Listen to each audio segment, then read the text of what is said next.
Good evening, everyone. Beruchim Abbaim b'Shem Hashem. As always, this is just a great opportunity to see everyone here tonight, coming and sitting and learning one of the greatest, most emotional parashiyot we know in the Torah, Parashat VAYIGASH. And I want to wish every single one of us that Be'ezrat Hashem, from learning the parasha, we are going to take the necessary messages that we can apply to life, because in the end of the day, the most important reason we learn the Torah is to be able to apply the messages, the shiurim that the Toledano HaKedosha is giving us, and to truly apply them to our own lives. You know, Parashat VAYIGASH is going to discuss the end of the incredible story started at the beginning of Parashat VaYeshiv. We're not going to repeat this because I know you all know it, right? We all know it. When the whole fight and hatred and jealousy between Yosef HaTzadik and the brothers, with all the dreams, the halomot of Yosef. We all know the story. And it reached the point that when the brothers in Parashat Miketz are coming down to Egypt to collect some food, and Yosef HaTzadik welcomed them. We know when the Torah said, Vayaker Yosef et Echav Vehem lo hikiruhu. There are many interpretations and lessons to learn from it, because Vayaker Yosef et Echav Vehem lo hikiruhu does not have to be necessarily with the interpretation of the literally speaking, he did not recognize them, but rather Vayaker Yosef et Echav, in a deep way, Yosef HaTzadik recognized and knew the essence of the brothers, and he knew every single one of them in the core DNA level. Vehem lo yikiruhu. And they refused, not just did not or were not able to, but they refused to get to know him. And then Yosef took the full advantage of this opportunity to give the brothers the lessons he wanted them to learn from the past experiences with them. And Yosef HaTzadik is telling them, Atem meragelim, lirot ervat haaretz batem, and the whole story we all know. Until we reach the point that Binyamin is down to Egypt, and Shimon is there with them. And Yosef HaTzadik is playing the game by putting the Gavia be'amtahat Binyamin. And then he's sending his messenger to go after them. And he said, Lama lakahtem, lama ganevtem, why did you steal? Alo yeda'atem, ki nahesh yenahesh, ish asher kamoni. So you know, I will know you were stealing it. And in the end of the story, Vayimatzeh Gavia be'amtahat Binyamin. And when the Gavia was found, Be'amtahat Binyamin, in the luggage of Binyamin, the whole brother said, Elokim masa et avon avadecha. And we are coming back to Yosef HaTzadik. We're coming back to Egypt. And in the very beginning of the parasha, Parashat VaYigash, is basically the situation where Yehuda is going to Yosef, as the Torah stated, Vayigash elav Yehuda. Vayomer bi Adoni, dabirna avdecha davar beozne Adoni, aliha rapecha beavdecha ki chabocha, nachon, kefarol. So basically, Yehuda comes to Yosef, according to all commentaries, and Yehuda is ready to fight. Yehuda is saying, Hachem Yosef, or whatever your name is, Mr. Muhammad, the second to the king of Egypt, Habib Albi, or not really, I want you to know that a story is over. I want you to know that all this game you played with us up until now is about to be over. Enough, as we say, enough is enough. We're not going to carry this story any longer. This is the time, Mr. Yosef, for you to know that we are here and ready to fight. We're ready to fight. We're ready to do whatever it takes. We're ready to sacrifice our own lives until we go back with Binyamin to our father. Because in that situation, Rabotai, you should know, in the situation Yehuda and the brothers are in, they knew one thing very clearly. They knew that there is no way, shape, and form that they can afford coming back to Yaakov Avinu without Binyamin. They cannot go back without Binyamin. And if Yaakov Avinu will see the brothers are coming, approaching the house, and Binyamin is not there, which obviously he's going to be looking only for Binyamin. And if Binyamin is not there, there will not be time for negotiation or explanation. It will be a point where Yaakov Avinu Haz v'Shalom will have a very big challenge to continue life to that degree. So Yehuda is going to fight. Now, I don't know how many of you, how many of us were ever involved in arguments, in debates, in a conflict, in all kinds of levels of debates and arguments. But Rabotai, one thing, it's pretty clear that almost in every conflict, we can find people, and I please want you to pay attention to this because this is really, really crucial and a fundamental point to understand about this story. In every conflict between people, usually every single side of the conflict have and carry a very simple belief. When I'm in a conflict with you, there is one thing in my mind, that I am right and you are wrong. Meaning to say, every single side of a conflict has an understandable belief that we believe that our truth is the truth. And therefore, if I am addicted to being right, if I'm right and you disagree with me, what left for you? If I'm right, you must be wrong.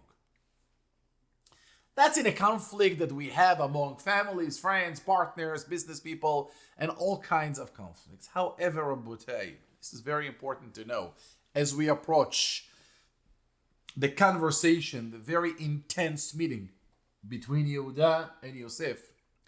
We need to understand as we open the parasha, as we open the Humash, as we read the holy words of the Torah, VAYIGASH Elav Yehuda, we are envisioning a conversation between Yehuda and Yosef. We are basically envisioning a conversation between two kings. As David HaMelech said, Ki hinei hamelachim no'adu avru yahdav.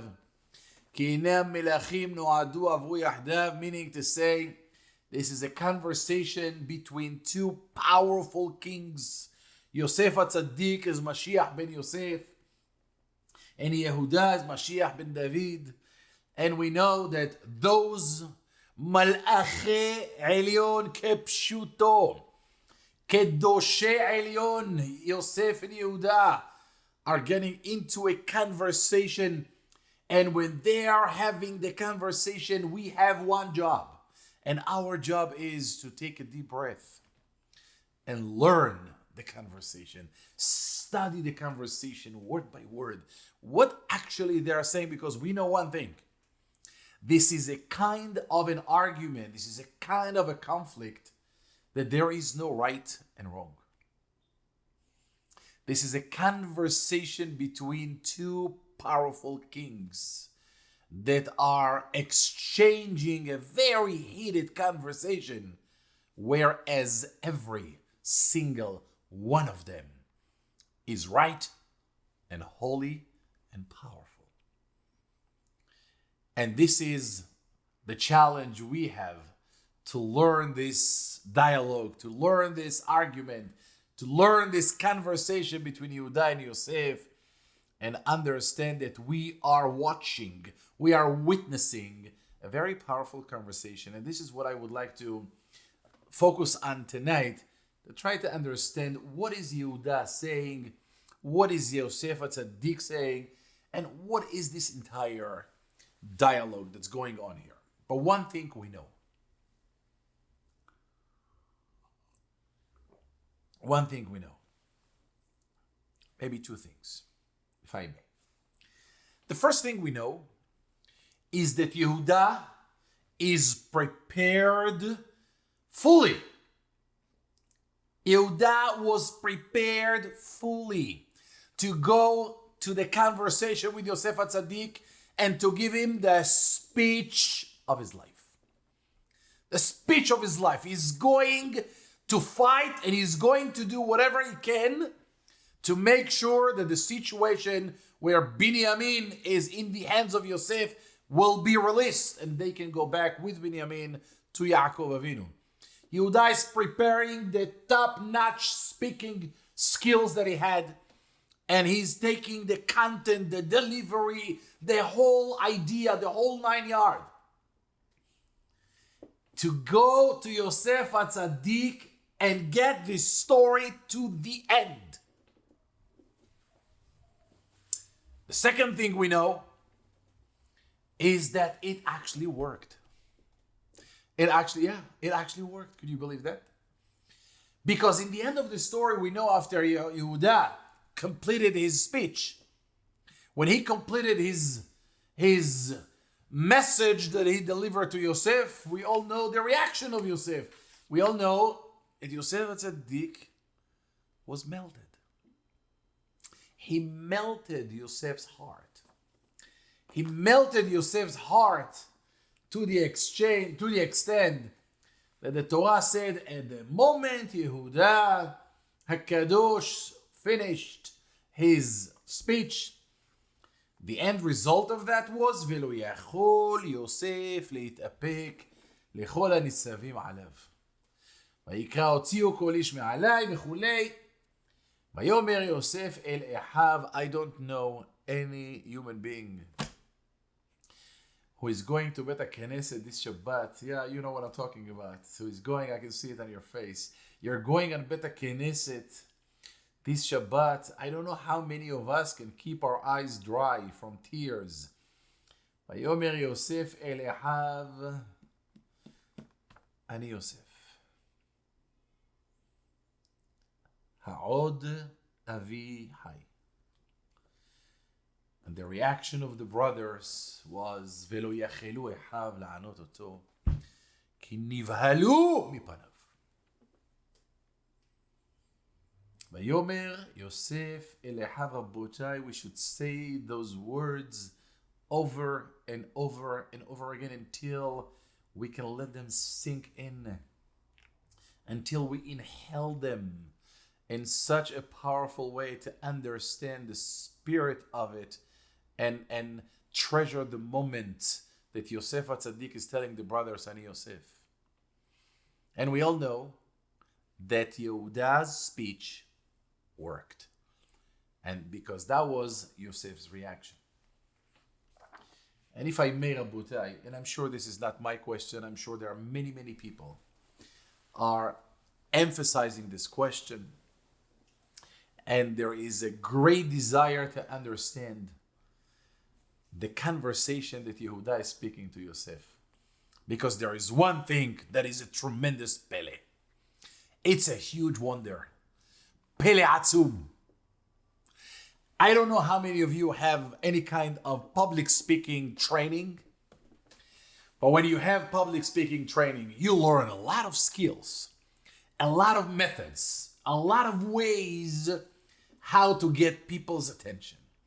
And how to really, when you are in front of people, how you can open up the brain of people, and sometimes the heart, and instill the information and the message inside, and when you finish, just lock it up. So open it, instill the information, and lock it up and allow people to own that piece of information and to own it for life.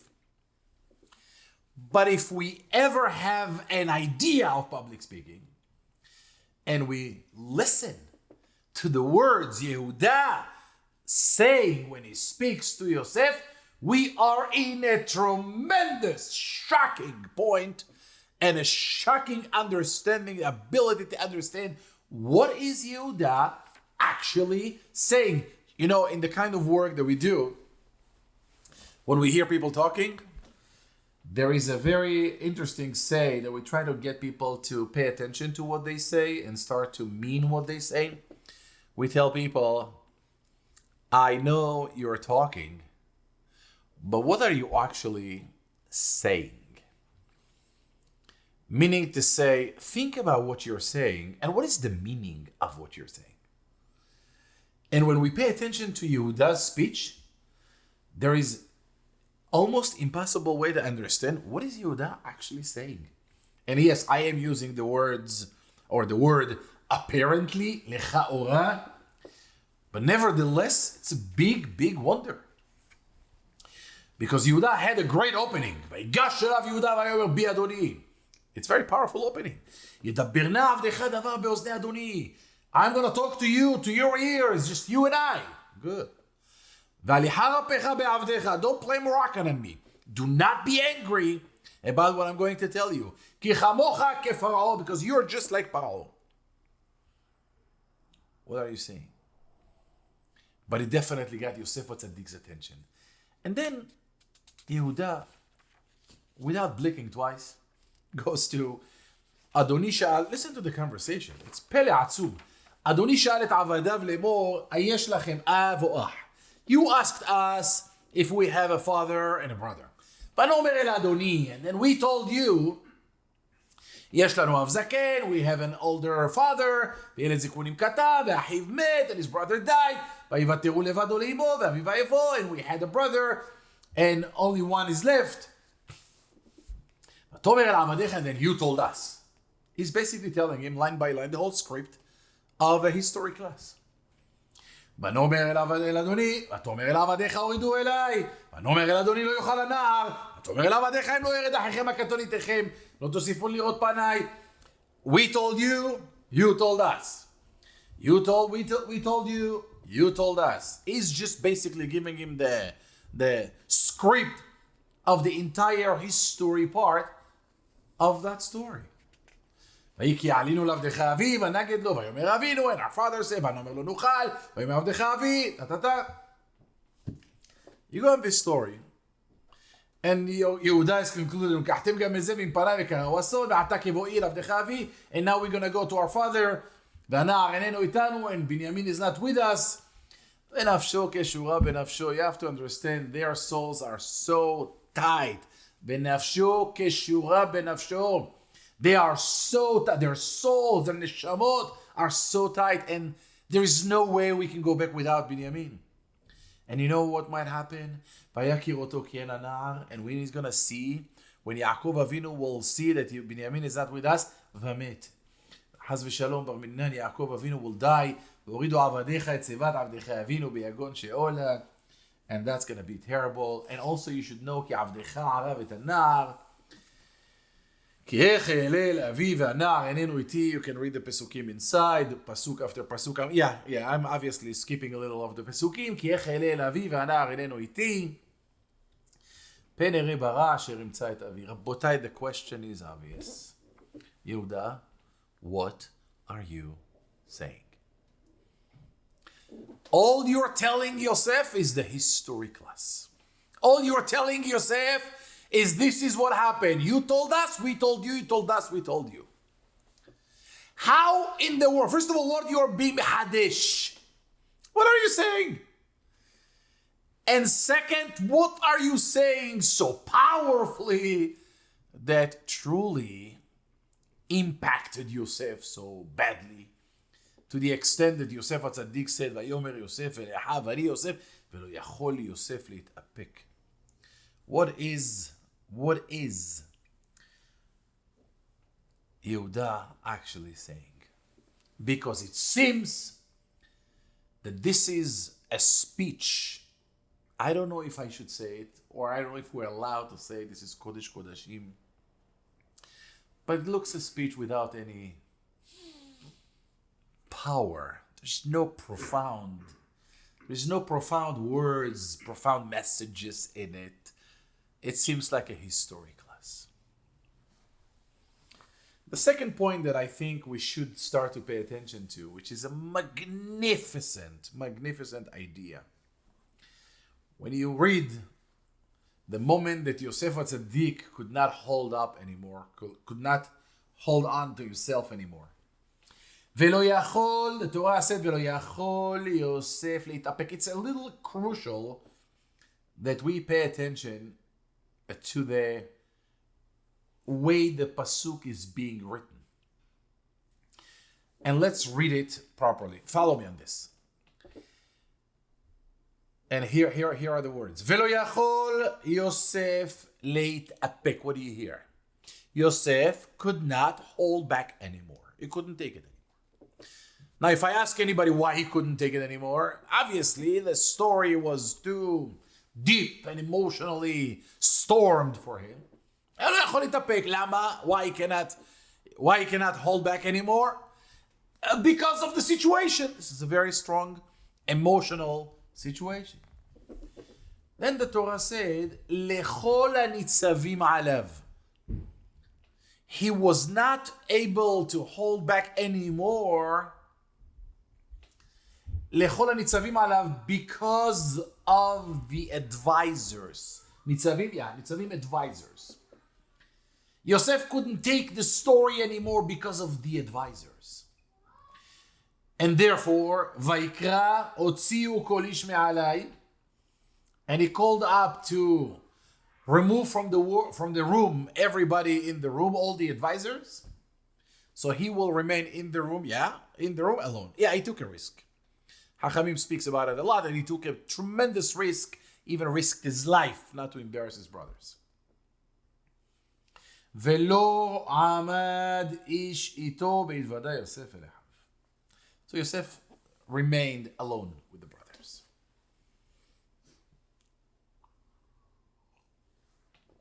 Abotai, if we read the pasuk right, it seems like Velo yachol Yosef leitapek. If the explanation is that Yosef HaTzadik could not hold on anymore on that story because of his emotional state, if you wish. Now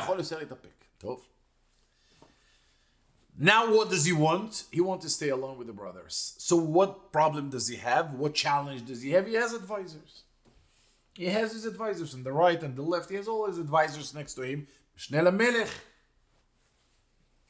He has all those advisors, and he doesn't want them to be the moment he revealed himself to the brothers. Good. So velo yachol Yosef litapek. Lama? Because lo yachol litapek. The pasuk should continue to say, Vaikra lechol hanitzavim alav, and he called the advisors, get out of here. But that's not what the Torah said. The Torah said, Velo yachol Yosef leitapek lechol hanitzavim alav. Yosef HaTzadik was not able to take this story anymore because of the nitzavim. Because of the advisors. What was so bad about the advisors? If we can only imagine that. But if you take this point from this pasuk, it can be a life-changing message. It can be a life, if we put it into practice, of course. If we are going to try to imagine or to imagine Yosef HaTzadik and his advisors. Now pay attention to this, please. The advisors of Yosef are looking at him after this entire story. They obviously know nothing. All they know is one thing. Poor family. poor family. Brothers from Eretz Israel with an elder father. And they had some family history of traumatic events. They lost a brother. And מסכנים, באמת אנשים טובים, מסכנים, באמת poor people. And they look at Yosef, and since the first moment those people came here, the advisors see that Yosef HaTzadik is torturing them. You have another brother, you keep Shimon here, you put the money in their pockets, and they come back, and they go back, and you tell them this, and they tell you that. You bring them to your house, and you feed them lunch, and then you put the Gavia B'Amtahat Binyamin. I don't know how many of you speak Arabic, but if I am one of the advisors of Yosef, seeing what they are seeing, I can imagine the advisors of Yosef going to him, and they said to him in Arabic, Dakhilak, Khalasna, must speak. You killed those people. Enough! Look what you're doing to them. Hundreds of thousands of people are coming to Egypt to collect food. You never spoke to any of them. You never engaged with any of them. Ma ata rotze mehem? What do you want from this poor family? You never left them alone for a minute. The Nitzavim are looking at the pictures, and they at the picture that all laying down all the facts. And they saw Yosef torturing them with all kinds of stories and tricks and manipulation. Die. Must speak. Leave them alone, poor family. Dakhilak.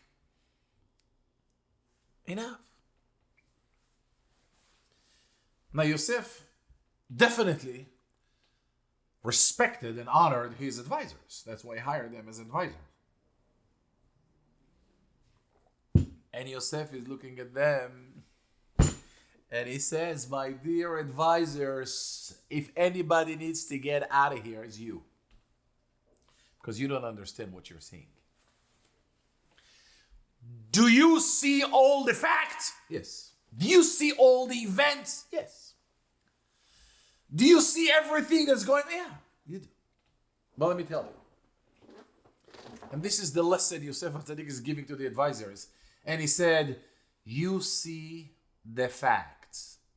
What you don't see is the reality.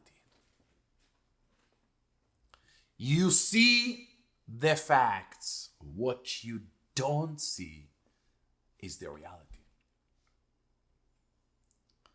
When you see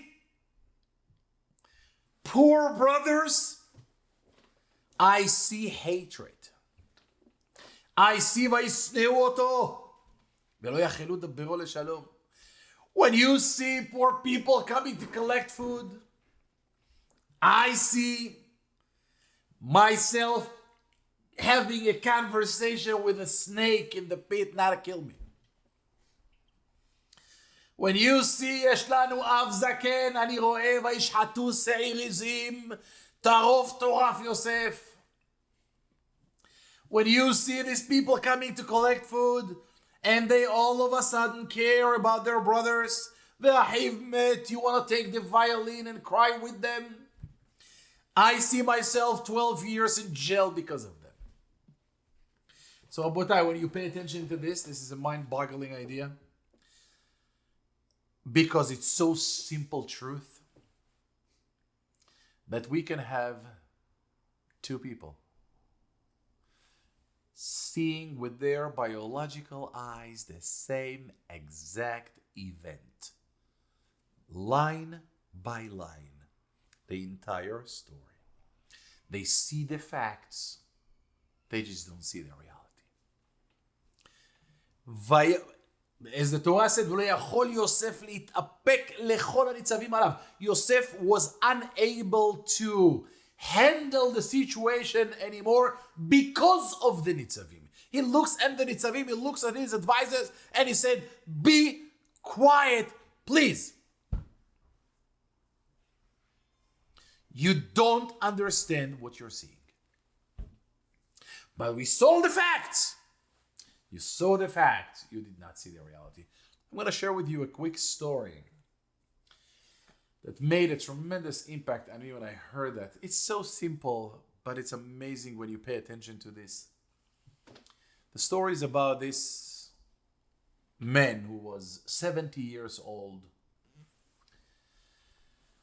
that went one morning in Seattle, Washington. It's a true story. In Seattle, Washington, where Starbucks, the coffee place, was born.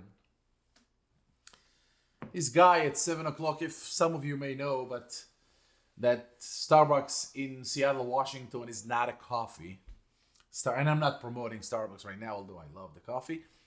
But Starbucks is not a coffee place. Starbucks is a name of a culture.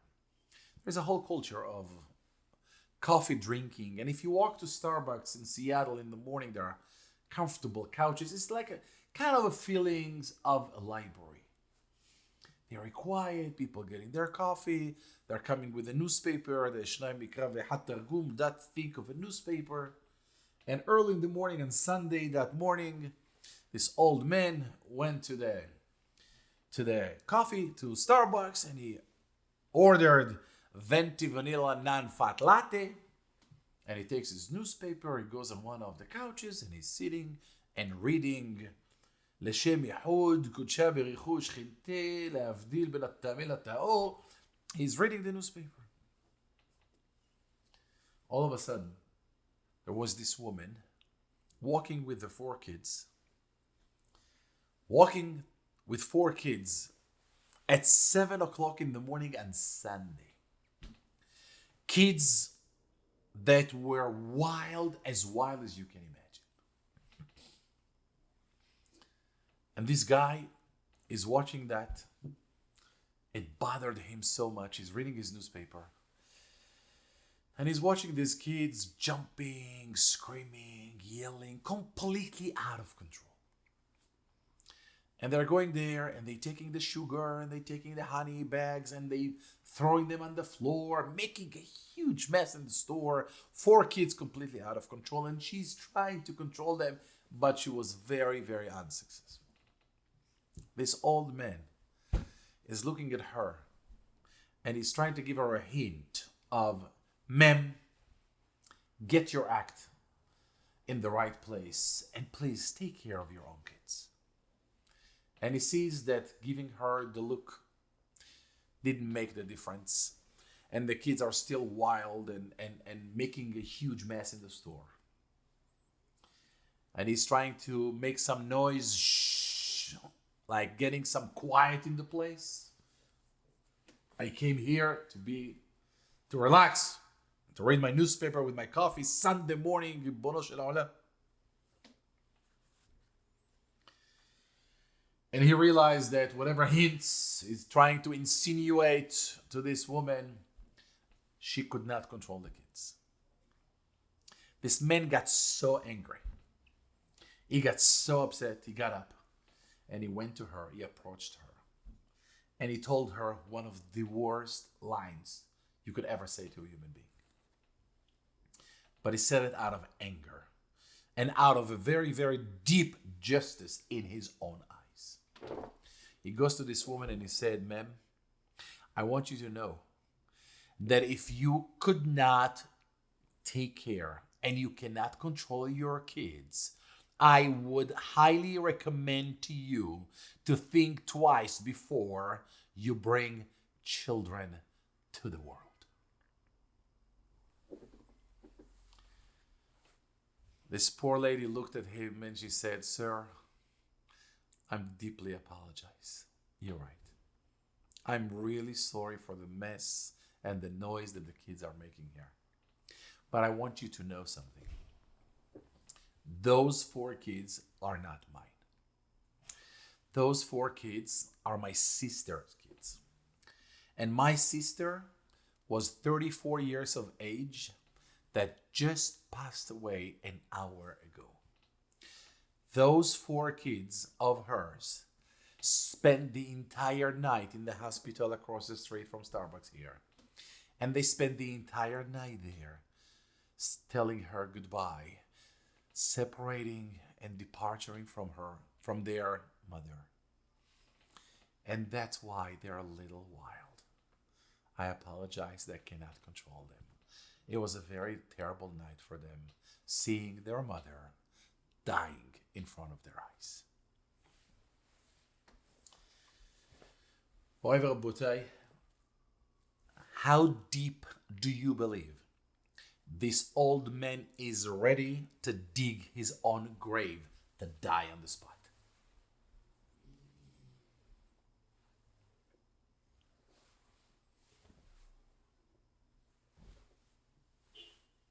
Was he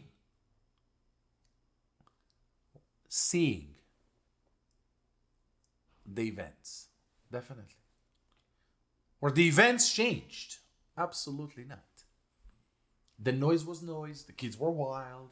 There was a lot of mess. All the facts are true. He was missing one part of the information. He didn't know the circumstances. He did not know the background. He did not have the context of the content of what he was watching. He didn't know. She did not change an inch on the facts, but she changed the background. And when she shared with him the background, his entire perspective and his entire perception has changed. Pretty bad for him, but the message is simple. Yosef is looking with the Nitzavim, with his advisors, on the same situation. What he sees and what they see is completely different things. And now, Rabotai, we need to go back with this to understand the conversation between Yehuda and Yosef, and to truly try to dig in to understand what did Yehuda say that made Yosef to reveal himself. In order to understand that, we need to understand a midah, a tchuna, a trait, a characteristic that we all aspire to achieve. We all pursue to live life with it. But when it comes to the real practice, we understand that it's a very, very difficult trait to live by. And we say it in Tefillah on Shabbat, when we say Kaddeshenu b'mitzvotecha, Simchelkenu b'toratach, Sabbe'enu mituvach, Sameach nafshenu b'yeshu'atach, and we conclude with V'taher libenu le'ovdecha be'emet. We're not asking V'taher libenu, please Borei Olam, purify, help us to purify our hearts. Taher libenu le'ovdecha, so we can serve you. No. Taher libenu le'ovdecha. Yeah. Be'emet. Rabotai, midat ha'emet, the ability to live life with truth. It's probably one of the biggest challenges we have in life. To live life in truth,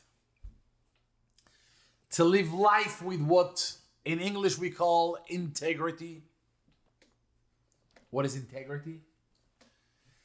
The definition of integrity is wide, but the basic definition of integrity is where what you think and what you say, what you feel and what you do is incongruent. Is all in line. It's all one unit. Yeah, no politics. What you say, what you think, what you feel, and what you do is the same thing. Midat ha'emet. Midah kasha. היא מידה קשה because there are many, many people in the world that are afraid. When you pay attention to this, let me put it this way. Midat ha'emet is not such a difficult midah to live with. To be real. To be real. To live life mask-free. To live life as an open book. To live life with what people see is what there is. Not having a kind of a life of a had bapeh ve'had belev. Very difficult. Not to be concerned and afraid of what would people think about me. If God forbid I will be real. Being a truthful human being is not so difficult unless or if not for the real concern people have. That I have no problem to be truthful and to be real and to be myself and to be an open book. But I am afraid that if I will be honest and truthful, I will have to pay the price that I don't want to.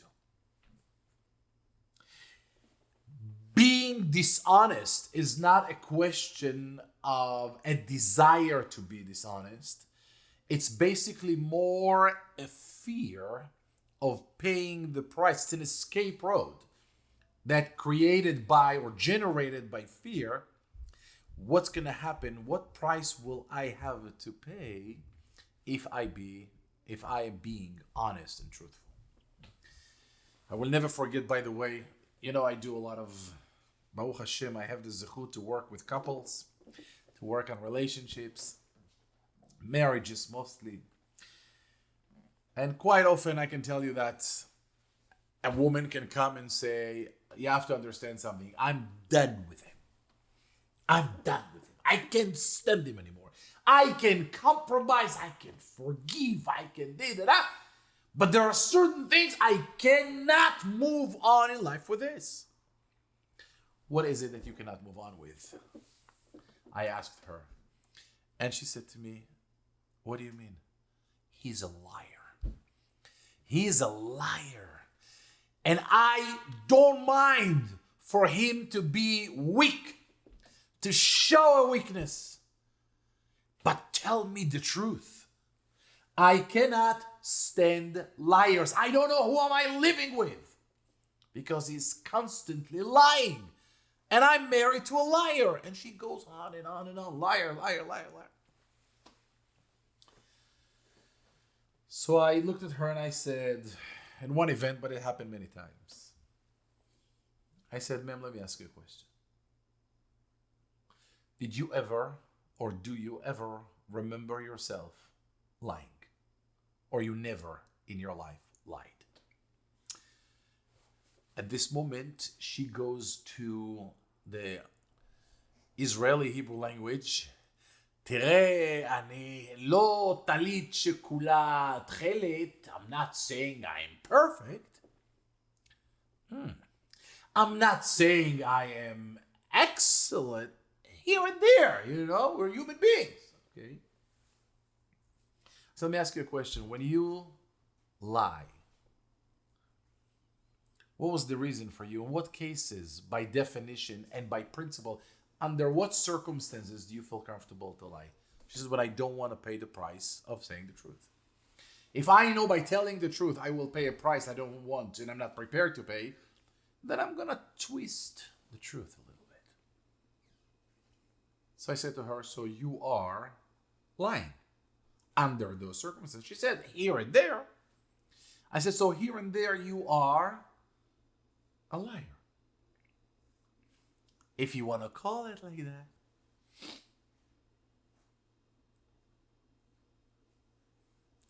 And I said to her, isn't God so genius that he put you both together, a liar with a partner who is also a liar? Being a truthful human being, living life in truth, is a tremendous challenge. because of our addiction, usually, I'm not going to go into this in details, but usually it's because of our addiction to look perfect. Because we are seeking approvals from others. So we want to look good. So we're not going to share the truth if the truth does not represent a beautiful image that we try so hard to carry for ourselves. And moreover, Rabotai, when we understand that, we know that Midat Emet was demonstrated in such a high caliber by Yehuda. I'm assuming, and I'm allowing myself to assume, yeah, definitely, you know it, and some of you too. I assume that we know the story when Yehuda and Tamar, and when Yehuda and Tamar had the situation, and Yehuda was the Av Bedin, as the Torah said, Vayikim Mishlosh Chodashim. After 3 months, when Yehuda was with Tamar, and we know that Yehuda was told as Av Bedin, Yehuda is sitting down as a Dayan, as a Av Bedin, and he was told, Zanta Tamar Kalathecha. And he was told that Tamar was misbehaved, and that's why Vegamine Harali Znunim, and she's pregnant. And Yehuda, without hesitation, shared with her and with the world the verdict of Otziuha v'tisaref. Gazar alea mita.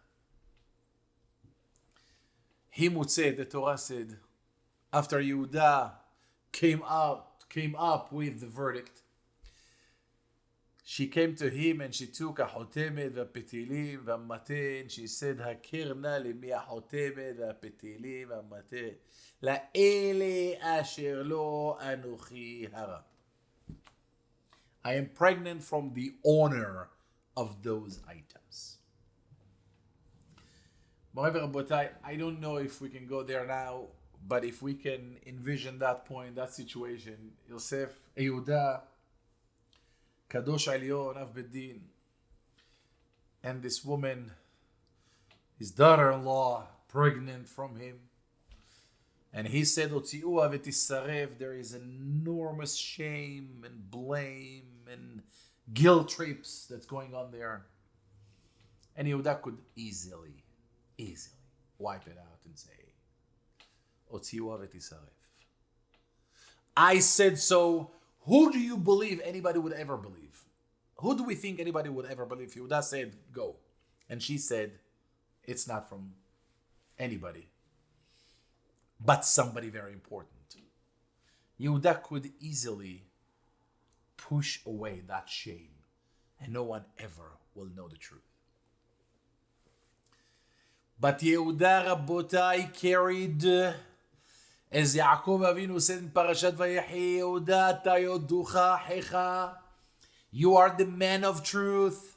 So Yehuda is standing up, accepting the shame, the blame, the guilt, you name it, for ledore doro. This is not a story, has v'shalom, in a newspaper. This is a Torat Kodesh, la'ad ulenetzach netzachim. And Yehuda is standing up, brave, honest, truthful. And he said, Tzadka mimeni. She's pregnant from me. I take the blame.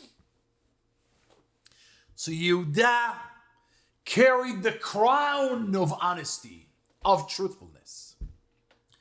He was the king of recognizing and identifying truth. He knew how to identify truth. He knew how to admit truth. He knew how to see the truth, to recognize the truth, and speak it in a powerful way, even when it comes to his own price that he needs to pay. Honesty, truthfulness comes before anything. That is what Yehuda was all about. A man of truth. With that trait and characteristic, Yehuda comes to Yosef HaTzadik, and he's telling him, listen, sir, I'm not telling you any stories. I'm not telling you any news. I'm not telling you any powerful public speaking skills. And I'm not conveying a message you never heard. All I'm gonna do is I'm gonna go by the script of what happened, step by step, line by line. And I'm gonna tell you what exactly happened. And by telling you the story beginning to end, you will understand that we understand that this is a complete conspiracy. Yehuda goes to Yosef and say, let me tell you the truth, because I am the man of truth. I know truth. I am an expert in truth.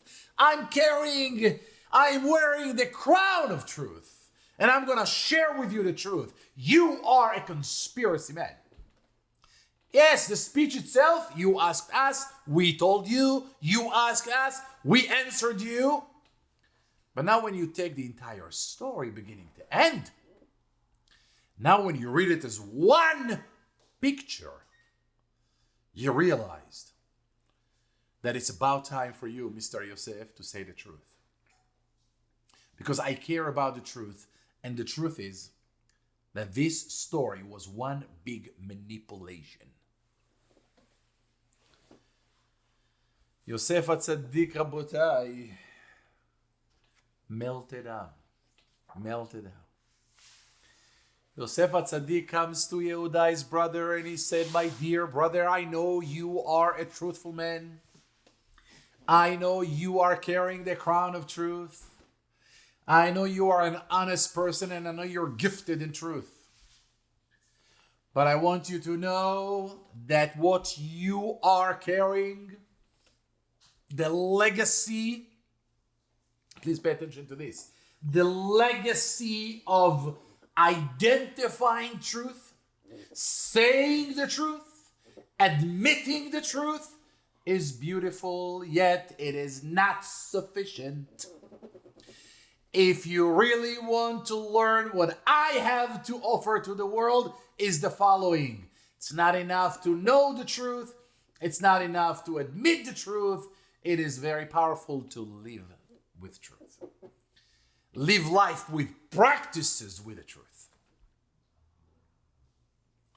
And let me go back to you. You care about the truth, right? And what is the truth? That you cared about your father. I'm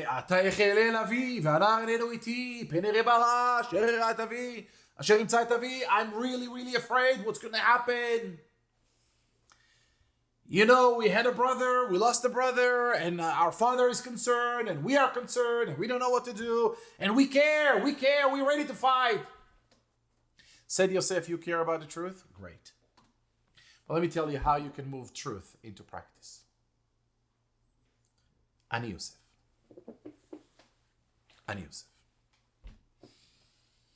Ha'od avi hai? Ha'od avi hai? I am your brother Yosef. By the way, you cared a lot about the father, right? About our father. But when you put me in the pit with snakes, you didn't care about the father. Have you? When you care about my father now, you didn't care about my father when you went to him and he said, Taraf Yosef. Hakerna ketonet bilchaim. No, at that moment, you didn't care about the truth. Vayakumu kol banav v'chol benotav lenachamo. You got up among the brothers and tried to give comfort to Yaakov Avinu, Taraf Yosef. Yaakov, dad, our father, make peace with it. Yosef is gone. Make peace with it. Accept HaKadosh Baruch Hu's decree. Accept the Gezerah. You know there was no Gezerah. You know he's in Egypt. Saying the truth, admitting the truth, is an incredible trait and characteristic. It's a holy skill, said Yosef to Yehuda. But that's not enough. That's not enough. If you want to live life with truth, you have to move into practicing truth. And stick with your truth in a practical level every day and in everything you do. מוריי ורבותיי, כי הנה המלכים נועדו עברו יחדיו, יהודה and יוסף. This is a conversation where both sides are saying the truth. And when you take these two kingdoms, when you take these two melchuyot of Yosef and Yehuda, the message for us, and as difficult as it might be, is to learn from Yehuda and to learn from Yosef as much as possible. A, to learn to be honest with others and to learn to be honest with our own selves. If we say that we believe in Borei Olam, then believe in Borei Olam. When we say that we care for Hesed, when we speak about Hesed, move it into practice. When we say the truth even to ourselves, we are contributing a tremendous legacy to our own lives. And Yehuda on one hand, those are two malchuyot. Yehuda is admitting the truth, saying the truth, identify the truth. And Yosef HaTzadik say, stick to it in your practice. Don't talk to me truth, show me the truth. As a lot of couples, a lot of wives are telling their husbands, don't tell me you love me, show me you love me. Show me by your own actions, not by words. Words are beautiful. What Yehuda does is Kodesh Kodashim, as Yaakov Avinu said, Yehuda ata yoducha achecha. Yet, said Yosef, let's stick with the truth all the way. Moray v'rabotai, may Borei Olam will give us the zechut to touch the truth of our lives, to touch the truth of the purpose of our lives, to touch the truth of our midot ben adam lahavero, and the way we even look at our own selves. And the more truthful, the more real we are going to be, the more blessings and berachot we are going to bring into the shift of our own lives. I know it's a very easy thing to say, and it's a very difficult thing to practice. But as the Mishnah Be'avot said, Lo alecha hamelacha ligmor v'yata ben horei libatel imena.